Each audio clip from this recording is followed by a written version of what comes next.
We don't have anyone online. Why don't you go ahead with your questions for the commissioner? I'm going to get over there as fast as I can.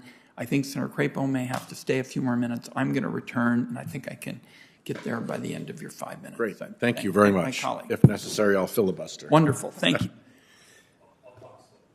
Thanks, Commissioner. Thank you for being here. My questions all relate to solving the bad problems of secrecy, which are particularly germane right now as we see international oligarchs stashing their loot in secrecy-providing jurisdictions. One of the ways we've cleaned this up in terms of the United States being one of the worst jurisdictions for that kind of evil was with the passage of the beneficial ownership law, which Ranking Member Crapo had such an important role in, along with Senator Graham and Senator Grassley and others. Are you comfortable with the input that you've been able to have into the Treasury regulation process? And do you feel that you'll be able to use it effectively to find tax cheats and people who are hiding against the law? It's critical that we receive information for what are often referred to as bad actors, both in a civil and a criminal context. The beneficial ownership rules and the regulations are really a Treasury primary issue supported by FinCEN, which is another bureau of Treasury as IRS's. And we are hugely supportive, and we have been engaged. Good. And you're comfortable with the way Treasury is going about it? You're getting your needs met? They're my boss, yes. That's different than getting your needs met. I'm not shy, and you know that. Good. Second, with respect to the reciprocal FATCA bill, setting aside the staffing concerns that it creates for you for the additional workload, do you support the passage of reciprocal FATCA, and why?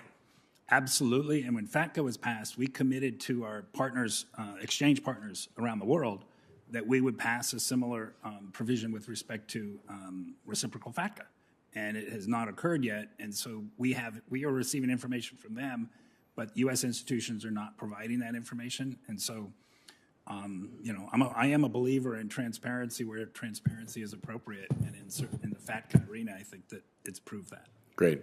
And then with respect to 501Cs, I have three questions. First, where 501C organizations are allowed to obscure the donors behind political influence efforts, what prevents Putin's influence effort from deploying itself through that vector into our politics? I obviously can't speak as to any specific individual country or otherwise, but Putin generically, foreign influence efforts from penetrating our political space using that device. Yeah, the IRS needs transparency in this arena, and this is an issue that predated me coming on board, as many of you are aware, and controlled votes in this room. So, we're supportive for getting the information we can and processing that information. Is the answer a simple one, that if there is secrecy behind political spending, then foreign actors can take advantage of that secrecy just as readily as domestic actors? And that's what I was going to say. Domestic people could do the same. Yeah, but foreign actors can as well, correct? Correct. Okay, second, the IRS has a so-called 50% rule about how much a 501c organization can spend in politics. I want to hypothesize a not very remote hypothetical, which is that you have 4 affiliated entities, just picking that number. They share the same office, they share the same staff, they share the same board, and one of them gets a check, let's call it, to have round numbers, $1 million. It can spend 50% of that on politics, correct? That's the principal primary rule as far as the funding, correct. And then the other 50%, let's say it gives it to the second affiliate in the same office with the same staff, and it can spend 50% of that on politics, correct? There's a point in time where I would believe that it's out of tax-exempt governmental entities, agents would consolidate if it's really a money circle.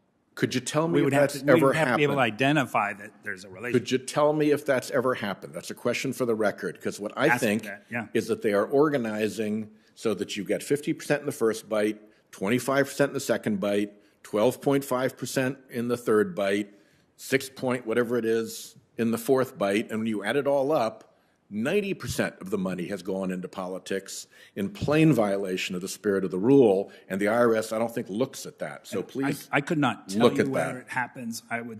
We'll certainly make those inquiries and make sure that it that does it, happen. because if it has never happened, then I'd like to know that. In the income tax context, it's the step transaction rule, right? As it goes through a whole bunch of steps, those steps are not independent. They become. And the last piece is that it appears that when there is an evidently false statement in a filing made under the 501c rules, i.e. a plain discrepancy between a filing under oath at the Federal Election Commission and a filing under oath at the IRS, that the IRS has never referred that question to the DOJ to inquire into whether a false statement has been made, and DOJ in return has always insisted on there being a referral, so that in 100 balls have dropped between the second baseman and the shortstop here, and everybody's just pointing at each other. Could you address that, please? Yeah, we talked about this yesterday, and I would have to be able to confirm never. My belief would be never, but I couldn't, for the record, say never sitting here. But, you know, it's a difficult arena to get those cases. It's really easy, actually. You just make the referral to DOJ, they put the two statements next to each other, they send it into a grand jury, people ask questions, and if there's a case, they proceed. DOJ, we interact with DOJ tax. They are more resource constrained than we are, and they are very selective on what we do refer. False statement cases are easy. We've heard that from DOJ themselves. It's bread and butter stuff. Bring them in and let's have a hearing together, I guess, prerogative. Great, let's do that, because it's preposterous the way this is working I'm out with right you. now. I agree with you. Yeah, thank you. Trying to Glad earn to the hear you trust and agree. respect of everybody. We need to be present in all of these issues. Yeah, and if it's obvious that the two numbers don't add up and they're both under oath, the obvious predication of somebody lying is right in front of everybody's face in public filings. And I think it demeans government when government doesn't act on public information like that that is presumptively false. Well, thank you. And Commissioner, I'm back, and Senator Wyden is now over voting. Chairman, I took the liberty while you were away, or ranking member, acting chairman, to appreciate the work that you did on beneficial ownership. That was our first topic.